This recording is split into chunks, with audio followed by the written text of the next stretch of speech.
Welcome back, guys, to Dan's Geek Out. Today I'm going to talk about phones. Now, what do I use? I use Androids. I've had nothing but absolute success with Android phones. In fact, an Android phone is indeed recording this particular video right now. Okay, so that pretty much gives you how good of a history I've had with Android phones. And this Android phone is 3 years old. It's a Motorola Droid Max XT1080. If that gives you any kind of an inkling. Okay. Now the phone I have in my hand, I can't hide it anymore, I guess, is one of the original 3G smartphones. This indeed is a Samsung Illusion. This sucker is, number one, it's pretty thick.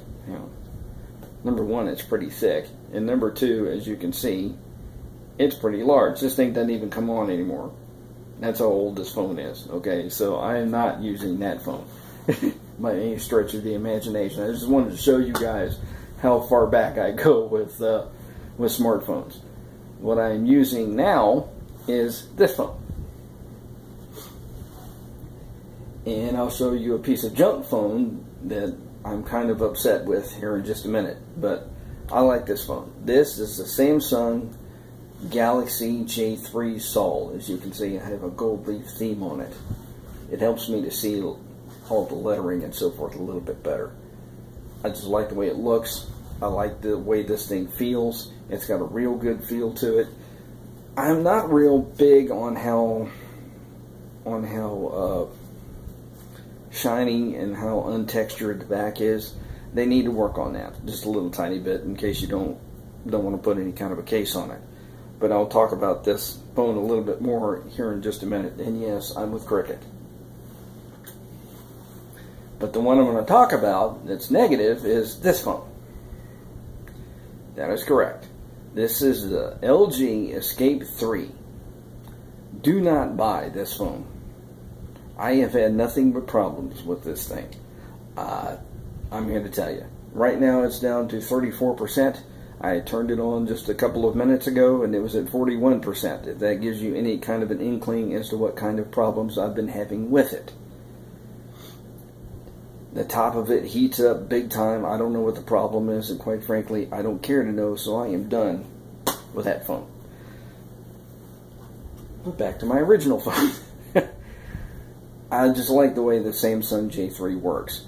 True, this one is only an 8 GB, and I have to keep on going in and erasing cache data and doing other things to try to keep it functional. But it works extremely well. I don't need all that much as far as photos and so forth goes. It does well enough to be able to keep me on Facebook and Twitter and Instagram, although I just erased my Twitter account. And I'll tell you more about that later. So this particular one is the phone that I'm going with. I just like the way it feels and so forth. And hang on a second and I'll show you the case that I put it in. And here's the case. It's somewhat of a glove fit tight case. I really like the way it fits on this particular phone. It feels very, very good in the hand, and I really like the way it ridges back here, so I can really get a good purchase and grip on the phone. It feels very, very good in my hands. Whoops. But once again, this is the Samsung Galaxy J3 Sol. I'd recommend this phone for anybody, especially for those of you who are starting with smartphones. If y'all have any questions or comments, actually, and one more little story. I don't use iPhones, guys. iPhones have given its owners nothing but problems, to be honest with you. They break rather easily. The screens always break. The screens will separate from the body. I've seen it do it. The battery overheats and starts leaking. I mean, I've seen all kinds of problems out of iPhones. I really, really have. And that's one of the reasons that I go with Androids. And we'll continue to go with Androids. Okay? And if y'all have any questions or comments, y'all can post those down below. Or you can check me out on my Facebook page at facebook.com/geekit. That's correct. And I have a link on my channel. Y'all have a great day.